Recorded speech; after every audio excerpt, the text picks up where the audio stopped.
think the danger of AI is much greater than the danger of nuclear warheads, by a lot. Mark my words, AI is far more dangerous than nukes. I try to convince people to slow down AI, to regulate AI. This was futile. I tried for years. The biggest issue I see with so-called AI experts is that they think they know more than they do. And they think they're smarter than they actually are. This tends to plague smart people. They define themselves by their intelligence, and they don't like the idea that a machine could be way smarter than them, so they discount the idea, which is fundamentally flawed. That's the wishful thinking situation. I'm really very close to the cutting edge in AI, and it scares the hell out of me. It's capable of vastly more than almost anyone knows, and the rate of improvement is exponential. It feels like we are the biological bootloader for AI, effectively. We are building it. And then we're building progressively greater intelligence. And the percentage of intelligence that is not human is increasing. And eventually, we will represent a very small percentage of intelligence. It's going to come faster than anyone appreciates. I think it's with each passing year, the sophistication of computer intelligence is growing dramatically. I mean, I really think we're on an exponential improvement path of artificial intelligence. And the number of smart humans that are developing AI is also increasing dramatically. I mean, if you look at like the attendance at the AI conferences, they're doubling every year. They're getting full.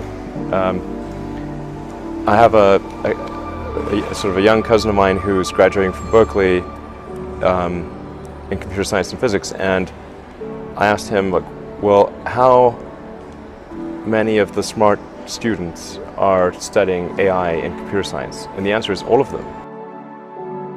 With a better approach or better outcome is that we achieve democratization of AI technology, meaning that no one company or a small set of individuals has control over advanced AI technology. I think that's very dangerous. It could also get stolen by somebody bad, like some evil dictator of the country could send their intelligence agency to go steal it and gain control. It just becomes a very unstable situation, I think, if you've got any incredibly powerful AI.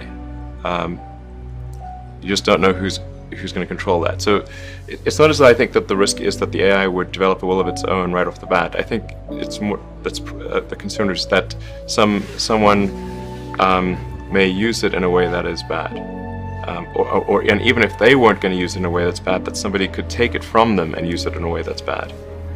That I think is quite a big danger. All of us already are cyborgs. So you have a machine extension of yourself in the form of your phone and your computer and all your applications. You are already superhuman. But by far, you have more power, more capability than the President of the United States had 30 years ago. If you have an internet link, you have an oracle of wisdom. You can communicate to millions of people. You can communicate to the rest of Earth instantly. I mean, these are magical powers that didn't exist not that long ago. So everyone is already superhuman. I think the singularity is probably the right word, because we just don't know what's going to happen once there's intelligence substantially greater than that of a human brain. I mean, most of the movies and TV featuring AI, they don't describe it in quite the way it's likely to actually take place. But I think you just have to consider, like, even in the benign scenario where if AI is much smarter than a person, what do we do? Yeah. What job do we have? I have to say that when something is a danger to the public, then there needs to be some government agency regulators. The fact is, like, we've got regulators in, the aircraft industry, car industry, with drugs, food, and anything that's sort of a public risk. I think this has to fall into the category of a public risk. Usually there'll be some new technology. It will cause damage or death. There will be an outcry. There will be an investigation. Years will pass. There will be some sort of insight committee. There will be rulemaking. Then there will be oversight, eventually regulations. This all takes many years. This is the normal course of things. If you look at, say, automotive regulations, how long did it take for seatbelts to be implemented, to be required? The auto industry fought seatbelts, I think, for more than a decade. Successfully fought any regulations on seatbelts, even though the numbers were extremely obvious. If you had a seatbelt on, you would be far less likely to die or be seriously injured. It was unequivocal. And the industry fought this for years, successfully.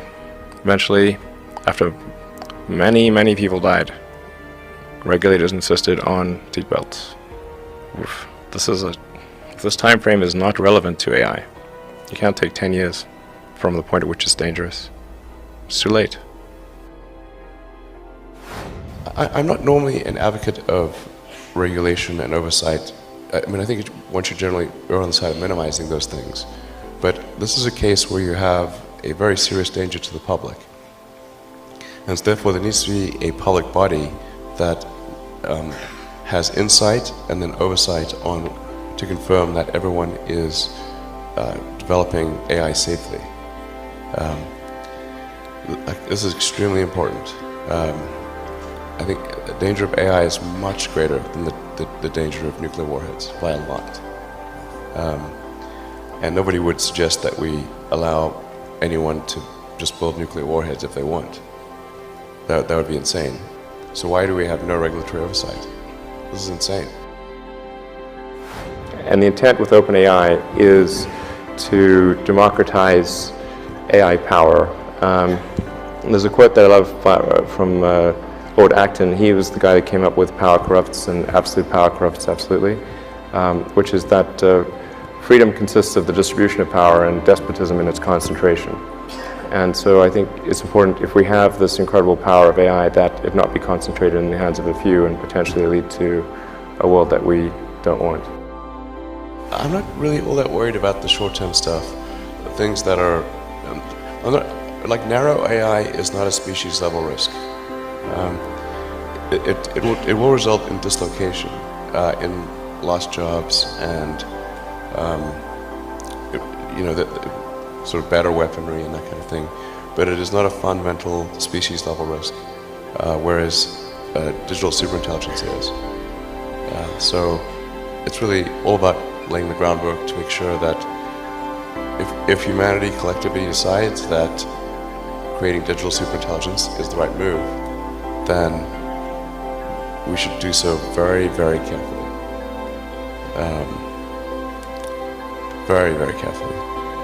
We're rapidly headed towards digital superintelligence that far exceeds any human. I think it's very obvious.